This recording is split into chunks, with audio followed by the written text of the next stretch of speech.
Welcome back to another episode of Naperville Sports Weekly. I'm your host, Josiah Schuneman. We are in the final week of the regular season for football, and that means the postseason is right around the corner. Neuqua Valley, Naperville North, and Naperville Central have already clinched their playoff bids. One team that's still in the hunt is Bennett Academy, who sits at 4-4 and needs a victory to become playoff eligible. 5 wins do not guarantee them a spot, but they will have a great chance to make the postseason if they can get past Nazareth, who's also at 500. Let's see if the Red Wings can get it done. It's senior night at Bennett Academy as the Red Wings honor their seniors before a huge matchup against Nazareth Academy. Both teams come into the Week 9 contest at 4-4, so it's a win or go home scenario. Naz has the ball first as quarterback Logan Malachuk rolls out and finds Jimmy Pendley down the sideline for a pickup of 35 yards. Malachuk continues to roll out and finds Wisconsin recruit Justin Taylor for the first touchdown of the game, and it gives the Roadrunners a 7-0 lead. Here's Taylor again, this time in the running game, and it's another Roadrunner touchdown. That lead now doubles to 14-0. Bennett tries to get something going with Jake Heppel, but he can't get away from Gabe Kaminsky, and he's brought down for a loss. The Taylor show continues as he gets the short Malachuk pass and picks up a huge gain, setting Nazareth up near the red zone. A few plays later, Malachuk keeps on rolling and finds a wide open Pendley for the touchdown. They tack on another to lead 28-0 at halftime. Red Wings get a little spark in the second half, starting with Pierce Walsh coming at Malachuk like a runaway train and brings him down. But the offensive struggles continue as the Roadrunner defense also gets involved on the scoring after a safety by Kaminsky. Naz leads 37-0, but the Wings do get into the end zone with a touchdown by Ryan Kubacki. Although it was too little too late for Bennett, and their season comes to an end, and Nazareth is heading to the playoffs.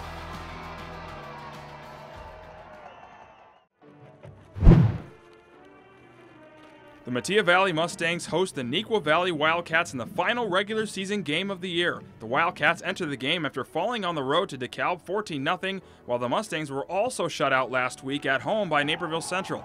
Neuqua has a chance to secure the DVC title with a win. Metea started the game with a 6-minute opening drive that resulted in a punt. Now here's Neuqua's Matt Chevalier, who gets the handoff and bounces to the outside to find the end zone. He gets them on the board first with a minute left in the first quarter. Wildcats now on offense, and Ryan Moeller drops back to throw. His pass is intended for Carter Stair, but it's overthrown and picked off by Lucas Van Vlera, who takes the return 25 yards into Wildcat territory. Wildcats have it again. Moeller fakes the handoff to Jaden McGee, which allows Grant Larkin to get open deep and haul in the 39-yard touchdown pass. Neuqua leads 14-0. Neuqua's offense now inside the 5-yard line, where Moeller hands it off to Chevalier and he finds his way in for the score. Wildcats extend their lead to 21-0. In the final moments of the second quarter, the Mustang defense gets in on a big third down stop. Evan Hall blitzes up the middle and gets the easy sack. The Wildcats punt, but they do pin Metea inside their 10-yard line.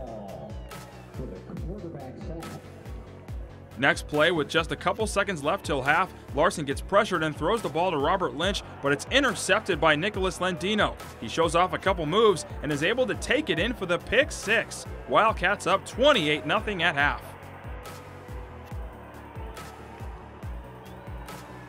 Wildcats have it with Moeller rolling to his right, and he decides to throw it, although it's picked off once again by Van Vlera, who takes it all the way for 6. It's too little too late though, as Neuqua wins 35-7. With the victory, Neuqua becomes the DVC champion for the 4th time since they joined the conference in 2016 and the 3rd time in the last 4 years.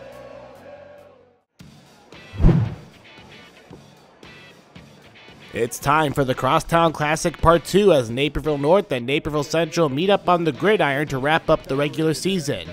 The Redhawks look to make it 2 for 2 on the year, but the Huskies would love some revenge after the previous overtime loss. Opening drive for Naperville Central looks promising as Chris McCormack finds Tyler Dodd streaking down the sideline for a pickup of 45 yards. The drive ends with a Logan Ellison field goal, and it's 3-0. The Huskies hope to respond with the score as well, and this Aiden Gray pass to Peyton Seipel does the trick, and it puts the Dogs in the red zone. Danny Elo gets the call and gets the short touchdown to give North a 7-3 lead. It's the defense's turn for some fun. Jackson Bauer bats away the pitch that turns out to be a fumble, and the next thing you know, it's Husky football. The offense rewards the defense with another rushing touchdown, this time from Cole Arl to make it 14-3. Huskies have the ball again in the second quarter looking for more points, but Gray throws an interception to Logan Ellison. Is that a spark for the Hawks?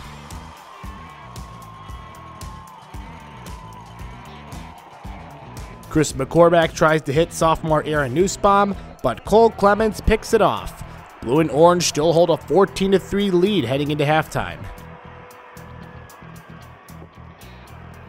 Running game is still in check for North, this time with Nate Jacobs, who picks up 25 yards on the carry and scores later on to end the drive. Another drive, another run, and another touchdown by Arl, who scores his second on the night. Naperville North picks up the huge win over Naperville Central, improving their record to 7-2 with playoffs coming up.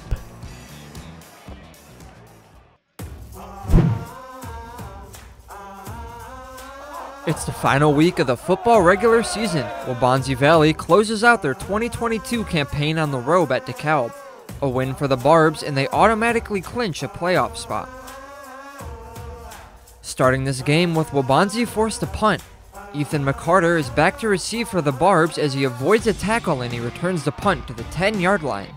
Next play, Adrian McVicker hands off to Jamari Brown, who avoids a couple of tackles and makes his way into the end zone for the opening touchdown. Luke Elsie's turn with the football. He steps back and finds Sean Bison on the outside for a 25-yard gain.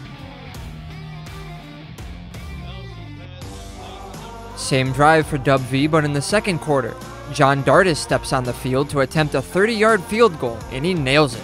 Warriors trail by 4. DeKalb opens up play in the third quarter. Adrian McVicker hands off to Jamari Brown, who sprints straight down the middle of the field, running 30 yards for his second touchdown of the game. A couple of minutes later, and the Barbs are on the attack again.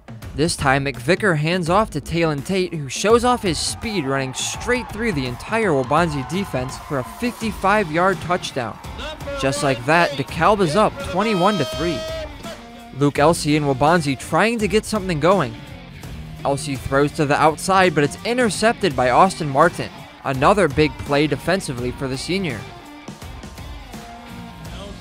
Turning the big play into points, McVicker gives it to Ethan McCarter, who takes the outside route, running in a touchdown of his own. And that's where we'll end it. A dominant third quarter from DeKalb helps the Barbs take down Waubonsie Valley by a score of 28-3. Coming up, we got the boys soccer regionals here on NSW. Hypnotize your way to savings. Breathing techniques to help you save.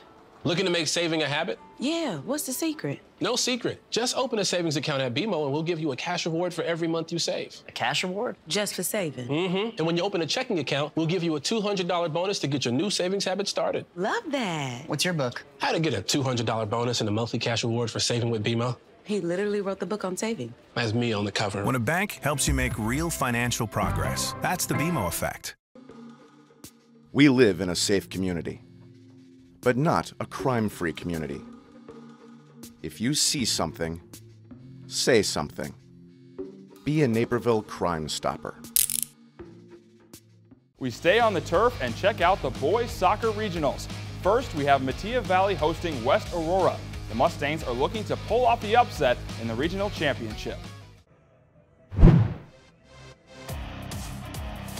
We've made it to the boys soccer regional finals and a beautiful evening at Mustang Stadium. The West Aurora Blackhawks come into this game after defeating Nico Valley 3-0, while Metea Valley took down East Aurora 7-2. Starting this game with an Eric Mena corner. It's put into a dangerous area and is flicked into the back of the net. Mustangs go into halftime up by 1. Blackhawks come out strong in the second half. Omari Rashidi weaves his way through the Mustang defense before firing off a shot, tying this game up at 1. West Aurora looking to take the lead. Hector Huerta has a shot from distance that rings off of the crossbar. Close call from Atia. Free kick chance for the Mustangs as Arjo Basu crosses the ball towards the box and Aiden Pafunt's header goes just a bit high. We go into overtime, tied at 1. Skipping to the second overtime, and we have a corner kick for the Mustangs. Eric Mena crosses the ball and Cameron Lays goes for the header and the shot hits the woodwork. Another good chance for the Mustangs. And after 100 minutes, we remain tied, so we go to penalties. Up first for the Blackhawks is Hector Huerta, and he slots his shot towards the bottom corner. Michael Sinise is up first for the Mustangs, and he crushes this one, and it's 1-1 after the first round. Next up is Pedro Delgado, who takes his time and scores to put the Blackhawks up front. Second kicker is Aiden Pafunt for the Mustangs, and he buries his shot, and after 2 rounds, we are level at 2. Third round now, and it's Matthew Lopez Martinez, whose shot is saved by a diving Orlando Velasquez. Eric Mena is next up for the Mustangs, and his shot gets past Nicholas Martinez, and the Mustangs are now in front, 3-2. Round 4 now, and Pacifique Ndayashimi is up for West Aurora, and he scores for the Blackhawks to keep them in it. Adrian Gonzalez's turn for the Mustangs, and he blasts his shot into the back of the net. Mustangs up 4-3. On to round 5, and it's Omari Rashidi at the spot for the Blackhawks, and he buries his shot to keep his team alive. Arjo Basu knows if he scores, the Mustangs win. He takes his shot, but it hits the top of the crossbar, and after 5 rounds, we are tied at 4. Round 6, and it's Alan Lopez, and his shot gets past Orlando Velasquez. Next up for the Mustangs is Bartez Chmielewski, and he shoots and scores, and we are tied at 5. Mauro Munez is next up, and he blasts this one into the back of the net. Anthony Hildreth up now, who slots this one bottom right corner. Into round 8 we go. Loreto Lopez hits this one with pace, and he scores for West Aurora. Next is Cameron Lays, and he crushes it top of the net. 9th round, and it's Aiden Acosta-Key's turn, and he scores. Cole Hatfield is up for the Mustangs, and he rips his shot into the back of the net. 10th round now, and Emilio Lopez steps up and buries his PK. Jasiel Flores trying to keep the Mustangs alive, but his shot is saved by Nicholas Martinez. The West Aurora Blackhawks wins 9-8 on penalty kicks, and their postseason dream continues while the Mustang season ends in heartbreaking fashion. The Naperville North Huskies race to state continues as they face the Plainfield South Cougars. The Huskies come in having won the regional semifinals 2-0 against Plainfield Central, while the Cougars upset 7th-seeded Bolingbrook 2-1. The Cougars start on the back foot. Alex Barger brings out the trickery by nutmegging his defender. That draws Connor Pabin to commit the foul, giving Barger a penalty kick. Barger steps up. However, keeper Leondas Gamino had other plans. He gets low and across to his right to make the save, keeping the matchup scoreless early in the first half. Plainfield South go on the offensive. A punch out from Reed Goss falls for David Sanchez, but his snapshot is gobbled up by Reed. Both goalies are busy early on in this one. The Huskies come back with an attack of their own. Jackson Stokes takes it from midfield and goes on an emphatic run into the heart of the Cougars' defense. He passes off to Noah Radicke, whose shot rings off of the crossbar. Close, but no cigar for the Huskies. Stokes attacking again. This time he draws a foul, leading to a penalty. Aiden McMahon steps up and makes no mistake from the spot, giving Naperville North the 1-0 lead. 5 minutes before halftime, and the Huskies are looking to double their lead. Sam Hess has the ball on the outside as he puts in a cross that finds Alex Barger, who isn't going to miss this time. 2-0 North going into the break. The Huskies start the second half picking up right where they left off as Hindu Ali puts in a cross that Jackson Stokes is on the other end of. He gets his goal, making it 3-0. Huskies continue to mount the pressure. Alexander Arendota with a deep throw-in that finds Noah Radicke in the box for the first-time finish. The sophomore scores his 8th goal of the season and extends North's lead to 4. North not backing off. A high line from the Huskies force a turnover that falls to the feet of Aiden McMahon, who makes no mistake with the finish. The home team now up by 5. Finishing off the night for the Huskies is Connor Hanrahan. He starts his run at about midfield. He squares up a defender, dribbles down the sideline, cuts in on his left foot, breezing past 2 more defenders, nutmegging another, then slotting it in for a clean finish. What a run by the sophomore. And with that, the Huskies take down Plainfield South by a score of 6-0, picking up yet another regional plaque, moving on to the sectional semifinals.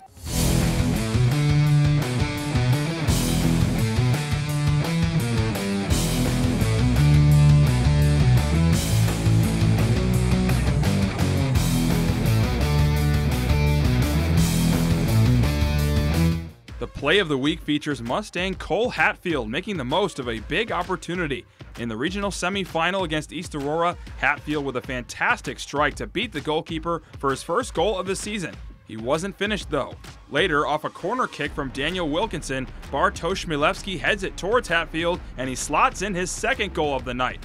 You thought that was all? Think again. On another trip downfield, he pounces on the rebound and scores to secure one of 2 hat tricks for Mattia on the night. This comes after he was recently called up to varsity. He got his chance to shine, and he took full advantage.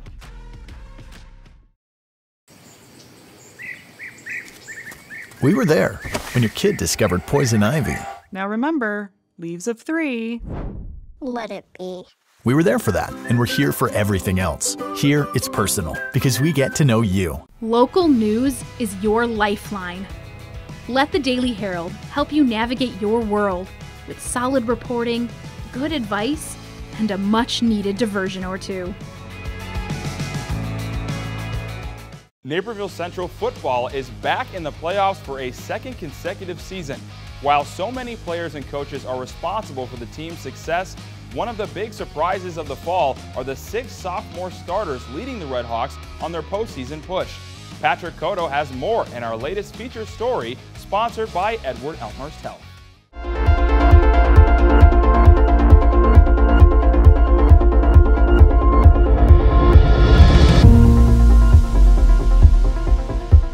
With the Illinois high school football season hitting postseason this week, Naperville Central is no stranger to the playoffs by making a 7th playoff appearance in the last 10 seasons. This year's Red Hawk team was full of new faces on the varsity roster, but the new upperclassmen leaders, combined with 6 fresh-faced newcomers, helped the Red Hawks reach the 8A playoffs once again. Sophomores Nick Zabilet, Gavin Wade, Daniel Conway, Connor Sands, and the Nussbaum twins, Aaron and Daniel, each played pivotal roles on the varsity team this season. It's a big deal to realize that you're all coming up from the sophomore team, leaving all your friends behind, joining a new group of kids. I mean, to be able to put an impact by all 6 of us, it's a really great thing. We've all been playing with each other since we were little, and being able to play with each other through sophomore year, even if when we all got brought up, it's just a great thing. And to be able to have friends on the team that you've been friends with forever, it's easy to be able to just play with each other and do good with each other. Traditionally, the teams that play many upperclassmen do so out of desperation or lower roster numbers. Sometimes players will get called up onto varsity late in the year after starting the season on the sophomore team. However, this group of sophomores have earned their varsity playing time since day one with talent and dedication to the Red Hawk program. The 6 underclassmen went 8-1 in their freshman campaign last fall, so they knew that the winning mentality developed a season ago would be really important when they stepped into a varsity role. Coming off last year, we know we can win, and we just bring all of our physicality and our effort to varsity level, and it's helped us a lot, and it's affected us.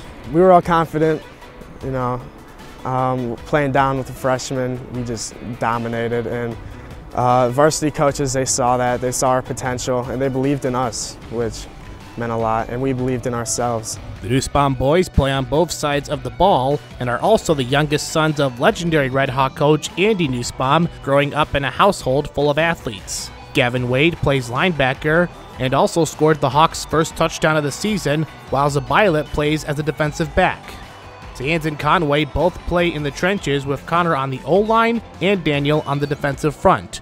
The boys were excited to get that opportunity in just their first season in a varsity Red Hawk uniform, realizing that playing alongside upperclassmen would help advance their gameplay. Their leadership skills are very important to me, and I've learned a lot from them this year, and they've helped me become a better athlete and a better football player. It's been a long time since Naperville Central saw this many sophomores not only on the roster, but playing key roles. While the Hawks are hoping for another deep run in the playoffs, these young standouts will have 2 seasons to go, providing a lot of excitement about the future of Central football. Now that I've seen that we can play at a varsity level for our next couple of years, I think we'll be really successful because of our connection with each other, because in the off-season we've been lifting together all week, every day, and basically we've just been sticking together throughout the whole season and the off-season and trying to get ourselves better. For Naperville Sports Weekly, I'm Patrick Cotto. We move to the girls swimming DVC meet taking place at Neuqua Valley to find out which team can secure the conference title. The girls swimming DVC championship is back at Neuqua Valley for the 2022 season, with 6 schools competing for the title. Naperville North returns as defending champs, while the Wildcats head coach Jason Niferatos shows off his school colors to keep the team spirit high. The Waubonsie Valley coaching staff using a similar strategy.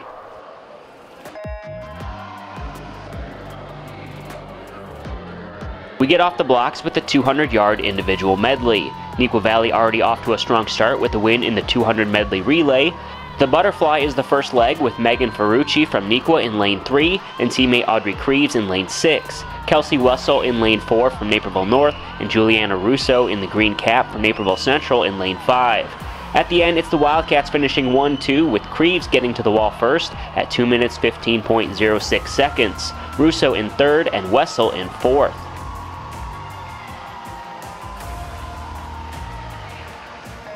Later in the meet, we dive in for the 100-yard butterfly. Mattia Valley swimmer Amanda Schmidt in the middle in lane 4, teammate Emily Schalk to her right in lane 3, and Neuqua Valley swimmer Emily Wu in the front in lane 5. Natalie Sierzanowski from Neuqua, Lauren Eschmeyer from Central, and Bella Plude from Waubonsie Valley keeping pace as well. It's a tight race, but Schmidt is able to get to the wall in under a minute at 59.07 seconds, just ahead of Wu in 2nd place and Schalk in 3rd. First win of the day for the Mustangs.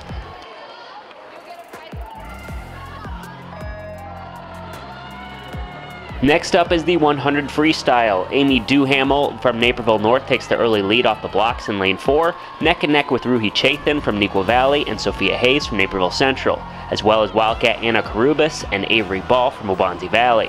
By the end, Duhamel wins the race to the wall. Chathan finishes in 2nd and Hayes in 3rd. Second win for Duhamel, who also took home the 200 freestyle medal.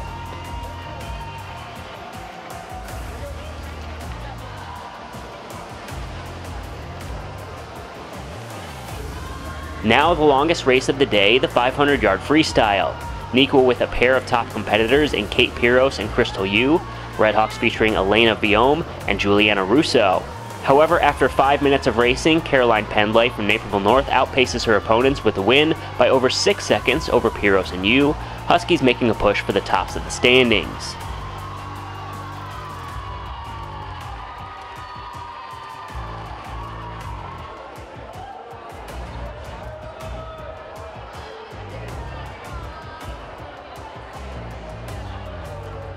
Now we jump over to the 100-yard backstroke.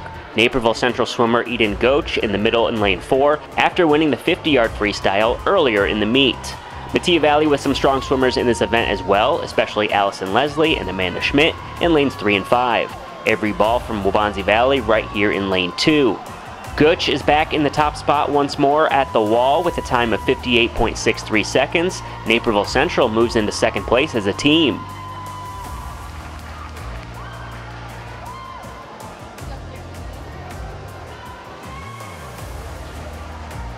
The second to last race is the 100-yard breaststroke. Ruhi Shathan from Neuqua Valley is the favorite in lane 4 as the Wildcats hope to strengthen their hold on first place. It's Shathan and teammate Megan Ferrucci in the front at the first turn, followed by Claire Schiffer from Central and Kelsey Wessel from North. Shathan is able to pull away as the race goes on to pick up the win by 2 seconds as NV racks up another first place finish, Schiffer in second place. Neuqua Valley is able to secure the 2022 DVC Girls Swimming and Diving Championship.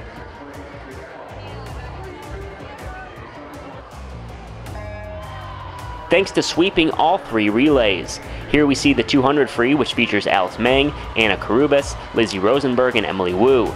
Natalie Sierzanowski and Ruhi Shathan are also members of the 200 medley and 400 free relay wins. The Wildcats celebrate the title with the team leap into the pool.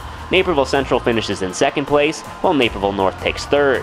Waubonsie Valley takes fourth place, just 1 point ahead of Metea Valley, while DeKalb ends the meet in 6th place.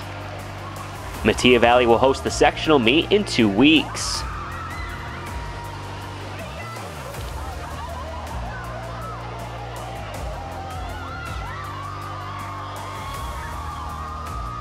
Rise and shine with The Morning Show, presented by NCTV 17. Join host Stephen Holt, NBC5 news anchor and now Naperville resident, for continental breakfast and 1 hour of live television on Thursday, November 17th at 7:30 a.m. at the Chicago Marriott of Naperville. Proceeds benefit Naperville Community Television. For more information, including tickets and sponsorship opportunities, visit nctv17.org. Hypnotize your way to savings. Breathing techniques to help you save. Looking to make saving a habit? Yeah, what's the secret? No secret. Just open a savings account at BMO and we'll give you a cash reward for every month you save. A cash reward? Just for saving? Mm-hmm. And when you open a checking account, we'll give you a $200 bonus to get your new savings habit started. Love that. What's your book? How to get a $200 bonus and a monthly cash reward for saving with BMO. He literally wrote the book on saving. That's me on the cover. When a bank helps you make real financial progress, that's the BMO effect.